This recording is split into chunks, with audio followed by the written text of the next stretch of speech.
A recent survey by global financial technology platform Intuit looked at the financial habits of Gen Z and found that more of them feel they're falling behind in their life goals than the rest of the population. The research also finds that Generation Z, identified in the survey as those 18 to 25, find it easier to talk about formerly taboo subjects like politics or infertility rather than debt, salaries, and poor investments. The survey also identified a new trend, soft saving. Now, this is part of the soft life trend, which focuses on comfort and minimizing stress.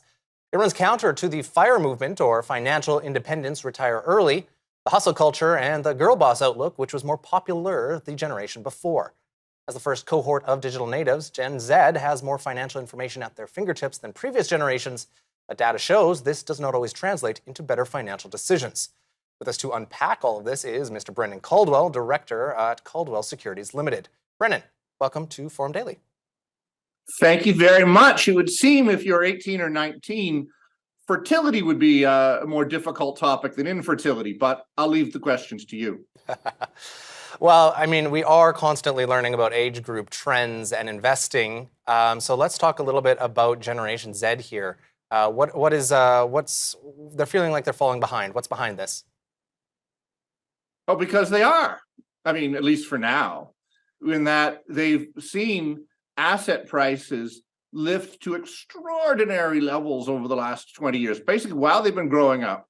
From the day they were born at the bottom of the tech wreck till the present, they've seen asset level prices, and not just stocks where I live, but bonds and real estate and collectibles and French wine and even Tom Thompson paintings go right through the roof.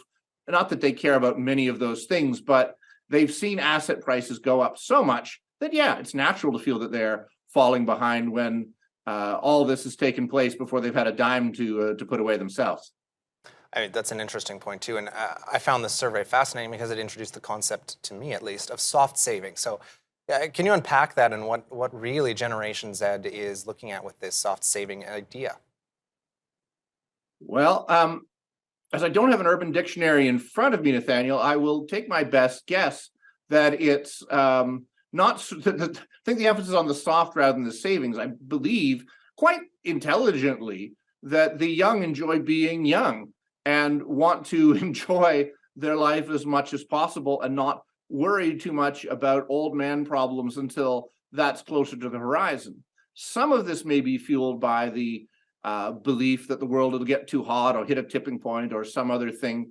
I will tell this much to Gen Z: since my generation began and the generation before me, the powers that be had told us that we'd never live to get old either. As you can see, that hasn't happened. We've made it to old, so you will too. But there's nothing actually wrong with having fun while you're young. So I'm not sure what soft savings exactly means, other than maybe putting savings off till they got a little bit soft. Yeah, and it was, specializing in comfort and livability experiences rather than retirement funds or mutually traded bonds, whatever it might be. So that's an interesting point. Now, it runs counter to the FIRE movement, which I alluded to in the introduction to this interview. So what is that movement about, and how has it changed? I think the FIRE movement has something to do with I can't remember what the F and the I stand for, but the RE was retire early. And all I can say about that is clearly the young of today, if they don't believe they're going to be able to retire early, they may be on the right track with that. Now, it may well be they can retire early in as much as the generations preceding them are helping to fund the soft savings lifestyle that they're enjoying at present. So maybe they will retire early because maybe some of us won't be. But it was interesting you were saying about how much less likely, I think the survey said, people were to talk about money than virtually everything else that's supposed to be a touchy topic.